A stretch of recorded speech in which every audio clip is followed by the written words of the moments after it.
Hello, welcome to this lecture. My name is Gabriela Vaz-Rodriguez. I'm a land tenure expert with 7 years of experience working in the design and supervision of land tenure projects in the Latin American continent, and also a geographer working specifically in Haiti. So I'm going to talk to you about land tenure and property rights in Haiti in this lecture.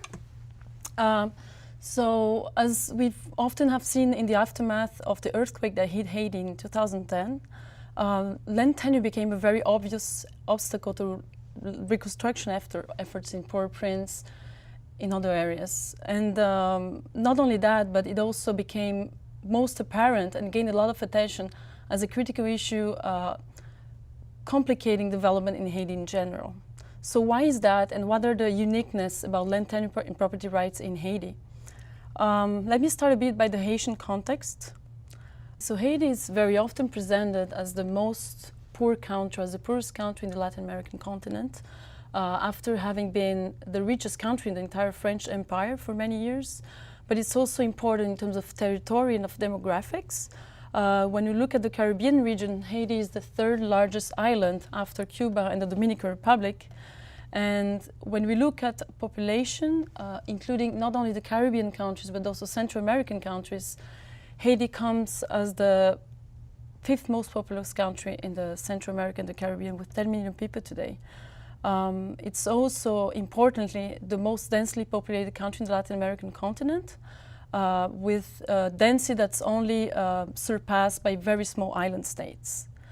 When we look at environmental factors, there are some critical factors that we should look at here. The first one is that Haiti, as its name means in its indigenous language, means the mountainous land. So it's one of the most mountainous countries actually in the region as well, with 60% of slopes being above 20% steep, which is an important obstacle for agriculture without significant inputs.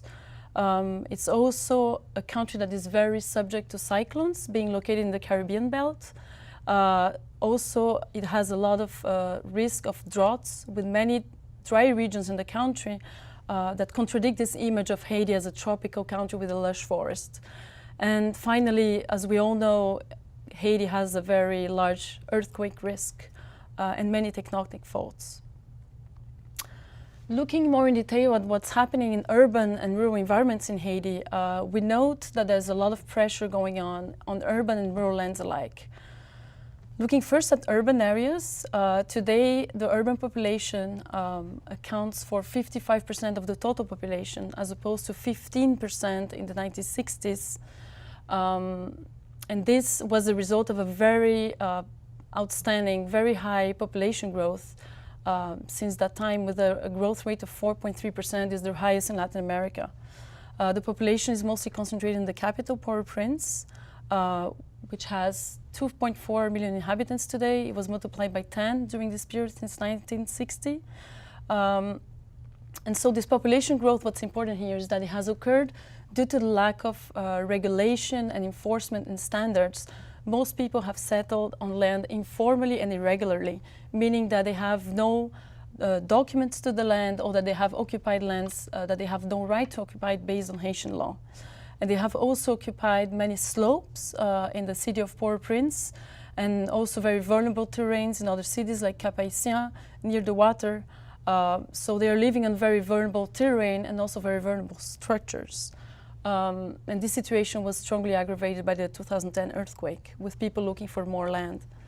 So in urban areas, in summary, we have a situation of informality and irregularity of tenure, which means that tenure is insecure. People can be evicted because they are informally occupying the land, but also this impedes all efforts to build housing and infrastructure in the city. When we look at rural land, the growth of urban areas in Haiti has not decreased the pressure on rural areas. Actually, the rural population, despite migration to cities, has increased of 30% since 1960. The situation in Haiti, so agriculture is by nature subsistence farming, and it's characterized by a very important micro-parcelization, where farms average 2 parcels, and every parcel has on average half a hectare, so that's a very small plot of land that people are cultivating, and this put an extreme pressure on the environment that is already very vulnerable, as you could see in the environmental background. So in addition to that, there are other factors that put pressure on rural land. And here again, we see the informality of tenure and the irregular tenure. So through time, as I will explain to you a little bit later, people are making very informal arrangements to utilize the land. And so this doesn't give them important incentives to use the land durably, conserving environmental resources. Another factor, important factor, has been the fall of crop prices in the end of the 80s and the high demand for solid food in Haiti. 9 households out of 10 actually rely on solid fuel for energy. So the wood in the rural areas is really being exploited through tree clearing. This results in erosion and in even higher vulnerability to climate risks such as cyclones, provoking landslides and so on. So in rural areas we also have a situation of large informality and irregularity that contributes to tenure insecurity, but also to disputes, and that negatively affects the environment and the livelihoods of people who depend on the resources. So how did we get to this situation? I'll first talk about the theory of land property rights in Haiti. So let's look at a history and characteristics of formal land rights and their administration. So when Haiti became independent from France in 1804, his newly declared emperor, Dessalines, nationalized all land except the land that was privately owned by freed slaves. So this means that right after independence, we had 2 categories of landowners in Haiti, the state and private owners. What happened since then is that these 2 categories have mostly remained intact, but land has been transacted. Land has been transferred in different ways. One way is that lands from the state have been sold, donated, or acquired through prescription by people who are using the land. Most of the donations have occurred right after the period of independence. There were donations by Pétion and Boyer, the early presidents of the Haitian Republic.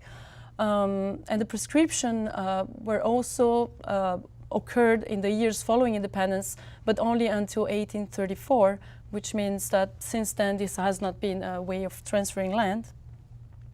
And so of all state land that has not been sold, donated, or acquired through prescription, remains state land today. When we look at what happened to the private property of Haitians, some of it has been confiscated to be integrated in the state domain, so especially in the state public domain. And here we're talking about all land that cannot be privatized, used for private use. It's for the use of all, and the perfect example is roads. Or it can have been confiscated to be part of the state private domain, which consists of all land and buildings that are affected to the use by the government or by local administrations, but also of all land that has no proof of property. And so regarding the rest of private property that has not been expropriated, it has simply been transferred through sale and inheritance to people who still are private owners today. So today you still have these 2 big owners, the state and private individuals. What are the key characteristics of statutory land rights and its administration today? So we have a culture of individual property that is very strong in Haiti and is very different from what we may imagine if we think that Haiti is similar to African countries. Communal land tenure is not common at all in Haiti. Another characteristic is that there's no prescriptive acquisition anymore, so the title determines the rights. If you occupy a land but you don't have a title to this land, you may have occupied it for 20 years or 30 years, you are not protected by the law as the owner of this land. Another characteristic is that all land that has no proof of property, that has no title, belongs to the state by default. And all land that belongs to the state is potentially subject to a lease for private users. So here what's important is to look also at what is the proof of private property in Haiti in order to be able to protect one's right. In rural areas, the proof of property consists of a survey minute and a survey plan that are prepared by a surveyor, but that must also be registered at the state level at the office of the Conservation Foncière, which is basically the registry officer. In urban areas, the proof of property is exactly the same, but also an owner must have a notary act that must also be registered and transcribed at the same institution, the Conservation Foncière. And finally, concerning the leases on state land, to have a regular lease, people must in theory have obtained a survey of this land by the state, by the service called Service du Domaine, but also to have this lease registered in a cadastre of state lands. What happened in practice? In practice, we see a situation where there is a lot of informality and irregular tenure, actually. So regarding informality, it means that people's, the way they're occupying the land actually is based on the law, but they don't have a sufficient proof of property. So we have a lot of private agreements in Haiti. They can be verbal, they can be also written, but never following the regular procedure. And one of the very important figures in Haiti in terms of informal private agreements is called indivision. This is the case when families decide at the moment they have to inherit the land to make informal arrangements between themselves to divide the land and not to formalize it. And this is tied to the cost of formalization, but also to the fact that in Haiti, all land must be divided in equal parts between all heirs.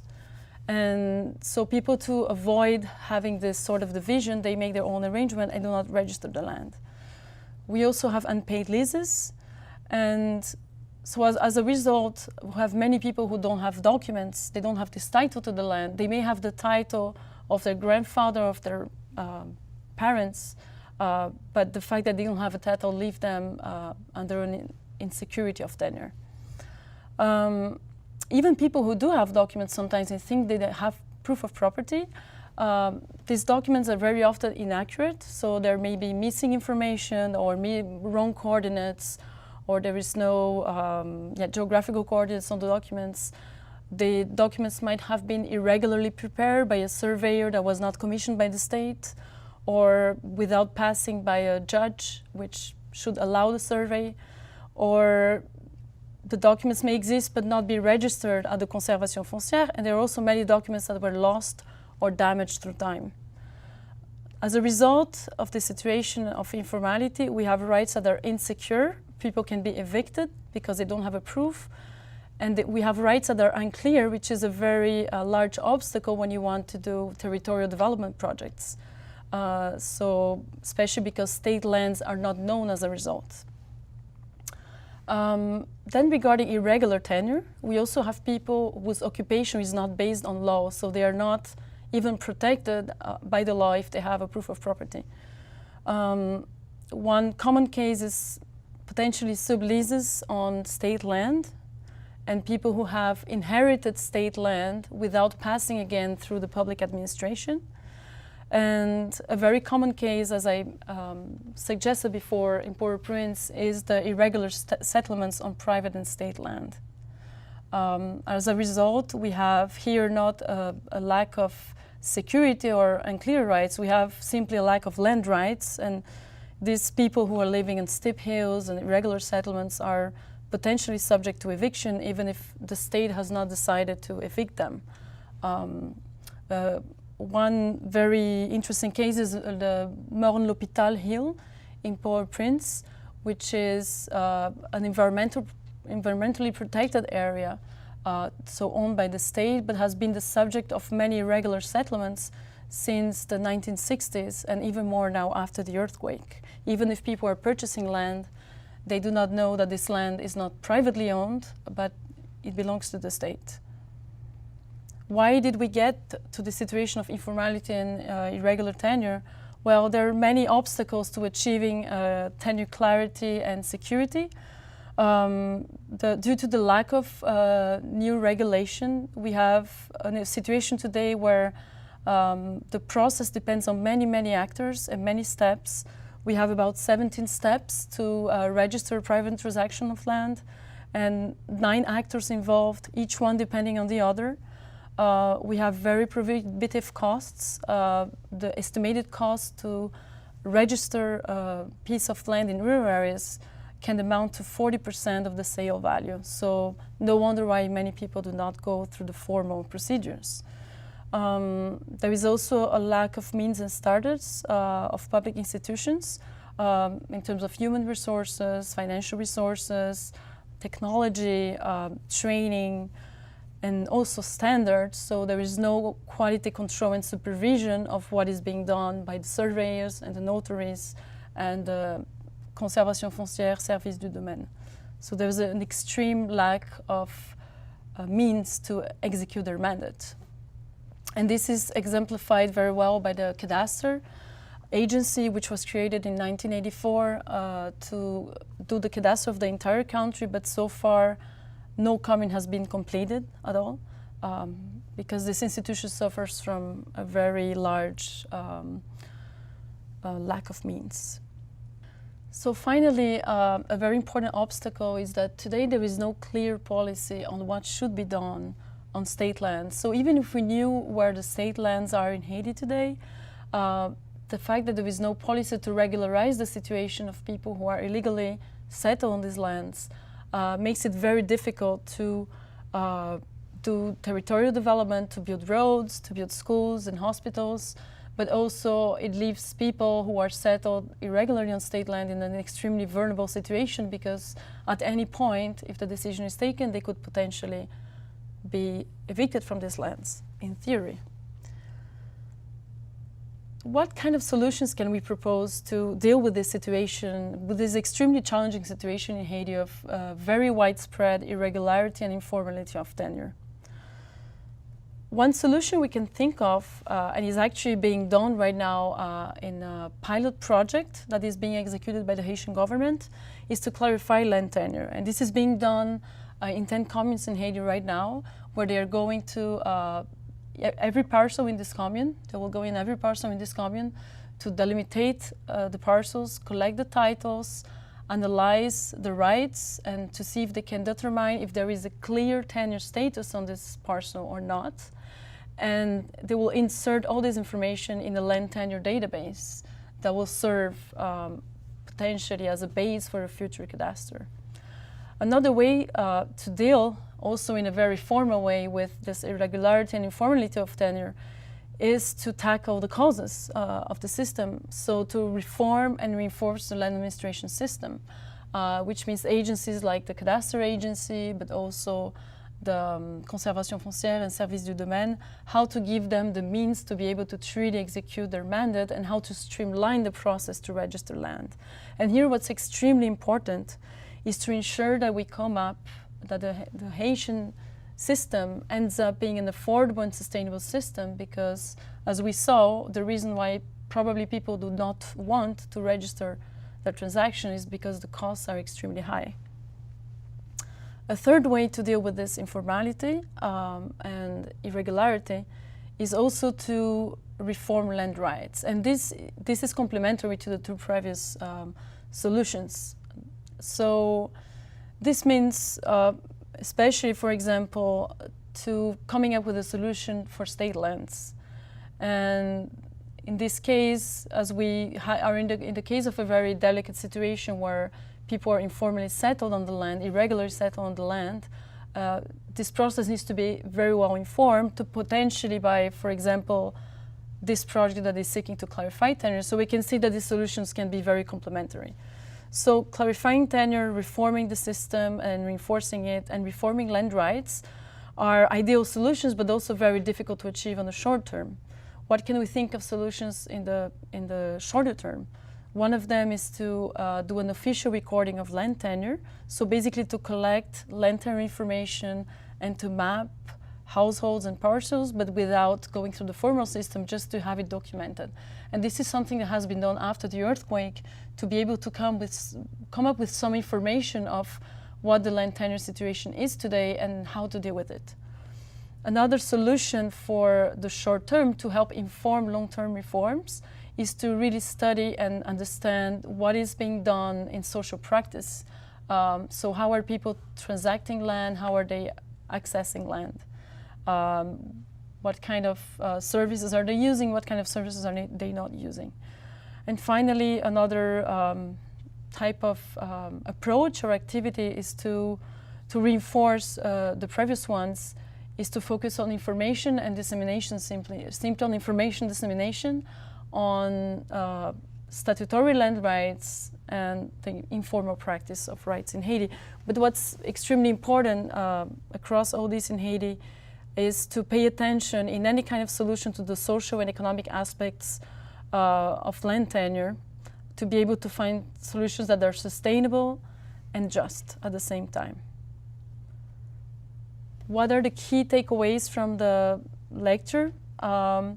First of all, I think it's important to remember that Haiti is very different from other countries, contrary to what we may think, in the fact that the individual private property is extremely important, and also the state private property rights.